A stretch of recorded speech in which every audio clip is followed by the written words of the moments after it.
इसलिए देखिए, जो लेफ्ट हो, राइट हो, ममता हो, केजरीवाल हो, केसीआर हो, ये सब इसी प्रकार आपस में लड़ते रहेंगे। कोई किसी को स्वीकार करने के लिए तैयार नहीं है।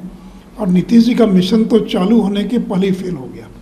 और इनको तो लग रहा था कि बारात सजाएंगे, अब बारात सजाते सजाते खुद ही दूल्हा बन जाएंगे। लेकिन यहाँ तो बाराती सज नहीं रही है, तो दूल्हा कहाँ से बनेंगे। दादर नगर हवेली में जदयू वहाँ सारे मर्ज कर गए, एकदम टोटल पार्टी ही वहाँ खत्म हो गई। देखिए, वो तो मणिपुर वाला हाल हुआ, या फिर जो हुआ था अरुणाचल प्रदेश में। और वहाँ जो लोग जीते, क्या नीतीश कुमार वहाँ प्रचार करने गए थे क्या? उनका कोई प्रभाव है क्या? कोई सभा की थी क्या? लोग जीत गए अपनी ताकत पर। और उन लोगों को बड़ा खराब लगा कि नीतीश जी ने क्यों आरजेडी से हाथ मिला लिया, कांग्रेस से हाथ मिला लिया। तो उनकी नीतियों के खिलाफ लोगों ने विद्रोह कर दिया। देखिए, वो केवल अपने आप को चोरों का सरदार नहीं कर रहे, बल्कि मुख्यमंत्री को चुनौती दे रहे हैं, क्योंकि उनको मालूम है कि ये सरकार लालू के भरोसे चल रही है। ये जगताप बाबू के बेटे हैं, नीतीश जी पर कोई कार्रवाई नहीं कर सकते। मंत्री जनता को कह रहा कि सड़कों पर आइए, सरकार का पुतला जलाइए। जब मैं मंत्रिमंडल में आपकी बात रखता हूँ तो सामने वाले को बुखार लग जाता है। सामने वाला कौन? यानी मुख्यमंत्री को बुखार लग जाता है और कहें कि 100% फर्जी डेटा पर कृषि विभाग चल रहा है। खाद की बिक्री हो, बीज की बिक्री हो, सब फर्जी है। और खाद बेचने वाला कहता है कि आपको कीटनाशक दवा खरीदना पड़ेगा, तब आपको हम खाद देंगे। तो कोई सरकार का मंत्री अपनी सरकार पर इस प्रकार का आरोप लगाए कि गठबंधन की सरकार बन गई लेकिन बिहार में कुछ नहीं बदला, वही पुराना तौर तरीका चल रहा है। और वो इतने दुखी हैं और दुखी होकर कह रहे कि सब चोर हैं और मैं मंत्री हूँ तो मैं चोरों का सरदार हूँ। तो फिर मुख्यमंत्री क्या है? अगर विभाग में सब चोर और मंत्री चोरों का सरदार है तो फिर मुख्यमंत्री क्या है? तो देखिए, ये खुलेआम मुख्यमंत्री को चुनौती है। तो मुख्यमंत्री का इकबाल खत्म हो गया, उनका प्रभाव खत्म हो गया। लोगों को मालूम है कुछ नहीं कर सकते हैं।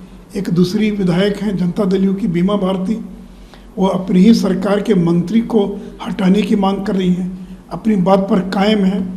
उल्टे ललन सिंह के दबाव में लेसे सिंह जी को अपना मानहानि का जो मुकदमा दायर करने की जो चेतावनी थी उसको वापस लेना पड़ा।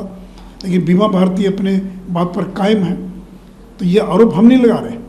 बीमा भारती ने जो आरोप लगाया वो बीजेपी ने नहीं लगाया। बीमा भारती आरोप लगा रही है कि अपनी पार्टी के मंत्री को हटाइए, उस पर वो आपराधिक मुकदमे दर्ज हैं, वो अपराध में लिप्त है। तो ये क्या हो रहा है बिहार के अंदर?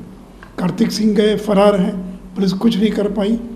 जो खनन विभाग के अंदर जो संतोष कुमार, जो रीतलाल का गुर्गा था, वो घुस कर तोड़फोड़ करता है, धमकी देता है और पुलिस कुछ नहीं कर पाती है। तो क्या ये किस पर? यही जनता का राज? कहते कि जनता का राज है। तो जनता के राज में मंत्री कह रहा मैं चोरों का सरदार हूँ, में एक विधायक कह रहा है कि अपनी पार्टी के मंत्री को हटाइए और मैं अपनी बात पर कायम हूँ। तो बीमा भारती भी अपनी बात पर कायम है और दूसरी ओर सुधाकर सिंह भी अपनी बात पर कायम है। अगर कोई कायम नहीं है अब किसी बात पर तो वह मुख्यमंत्री जो टुकुर टुकुर देख रहे हैं उनको मालूम है कि वो कुछ नहीं कर पाएंगे। सर, एक नीतीश कुमार गए थे विपक्ष एकता को लेकर के राहुल गांधी से मिले, लेकिन क्या ऐसी बात हो गई कि फिर दोबारा वो लालू यादव को लेकर के सोनिया गांधी से मिलने की बात करने लगे? देखिए, ये विपक्षी एकता केवल ढकोसला है। केसीआर तो अब राष्ट्रीय पार्टी बनाने जा रहे हैं और वो एचडी कुमारस्वामी के साथ मिलकर और एक नई पार्टी बनाने जा रहे हैं जिसको जो समर्थन होगा एचडी कुमारस्वामी का। तो ये तो कुमारस्वामी से भी तो गले मिले थे, ये केसीआर से भी मिले, क्या हुआ? और आज अरविंद केजरीवाल का बयान आ गया है कि कांग्रेस का तो कोई अस्तित्व ही नहीं है, कांग्रेस के बारे में मुझसे कोई सवाल मत पूछिए।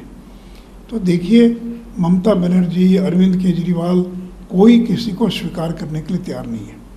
तो इसलिए कोई भारत जोड़ो में लगा है, नीतीश कुमार विपक्ष को जोड़ने में लगे हैं, कोई भारत जोड़ने में लगा, कोई विपक्ष को जोड़ने में लगा है। लेकिन क्या नीतीश कुमार अरविंद केजरीवाल और कांग्रेस को एक टेबल पर बैठा सकते हैं?